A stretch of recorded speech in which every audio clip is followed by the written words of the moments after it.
विधानसभा चुनाव के मद्देनजर पूर्व महापौर किशोरी पेडनेकर पूर्वी विदर्भ के दौरे पर हैं। वे आज वर्धा जिले में अपने शिवसेना पदाधिकारी और कार्यकर्ता से संवाद करने पहुंची थी। पेडनेकर ने मीडिया से बात करते हुए कहा, लोकतंत्र को मजबूत करने के लिए चुनाव लड़ना जरूरी है, सभी को इसका अनुभव कराना चाहिए। वहीं अमरावती के राज्यसभा सांसद अनिल बोंडे पर निशाना साधते हुए तंज कसा कि महाराष्ट्र की राजनीति पहले वैचारिक स्तर की राजनीति थी, अब संस्कृति विहीन राजनीति हो गई है।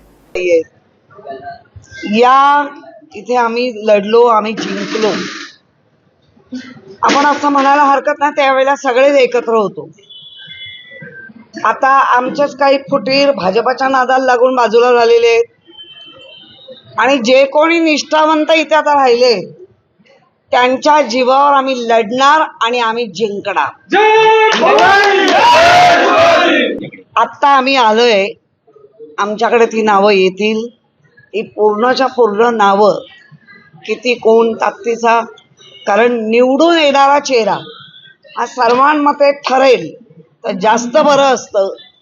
आणि समजूत काढायला महिला, आई, ताई, माई बरे असतात। आम्ही शिवसेनेच्या आमदारांनी आता ह्याला गौप्यस्फोट म्हणतात।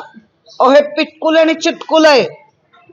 मुळामध्ये कोल्ह्याला द्राक्ष आंबट आहेत, त्यांना कळून चुकलेलं आहे की एवढं सगळं करूनही, गद्दारी करूनही परत इथे उद्धव बाळासाहेब ठाकरेंचाच उमेदवार निवडून येणार, तर मग त्याला बदनामी करण्यासाठीच ठेवलेलं आहे।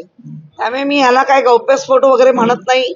उद्धवजींनी माझ्यासारख्या एक सामान्य घरातल्या मिल कामगाराच्या मुलीला, मिल कामगाराच्या सुनेला महापौर पदापर्यंत नेला। आमच्याकडनं एक सिंगल वन रुपी घेतले नाही, रुपया घेतलेला नाही। तर काही आरोप केले तरी लोकांना कळतंय की कोल्ह्याला द्राक्ष आंबट आहे। मग चांगलं आहे की प्रत्येकाने अनुभव घ्यावा। आणि त्यावेळेला बाळासाहेबांनी निवडणूक लढणार नाही, पण निवडणूक लढल्याशिवाय ही मजबूत लोकशाही कशी आहे, कशी करता येईल, संविधानाचे प्रावधान कुठे कुठे वापरता येईल, हे जेव्हा आता लक्षात आलं तर सगळ्यांनी लढलं पाहिजे। अमितचं पण वेलकम।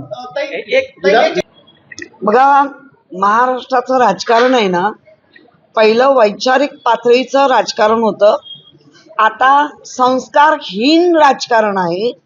त्यामुळे त्यांच्या घरात जसे संस्कार दिले जात आहेत, मग पक्षात दिले जात असतील, घरात दिले, ते त्यांचे बाहेर येत आहेत। लोक आता ठरवतील की अशा वाचाळवीरांना सत्तेत बसवायचं की घरी बसवायचं। मी तुम्हाला आज एवढंच सांगू शकते की आम्ही सगळ्याची बघून, सगळ्यांशी बोलून उद्धवजींपर्यंत निरोप पोचवणार। शेवटी पक्षप्रमुख आणि महाविकास आघाडी, कारण आम्ही एकटे सगळे निर्णय नाही घेणार, त्यामुळे घेतला जाईल तो पक्षप्रमुख म्हणून निर्णय घेतला जाईल, महाविकास आघाडी म्हणून निर्णय घेतला जाईल।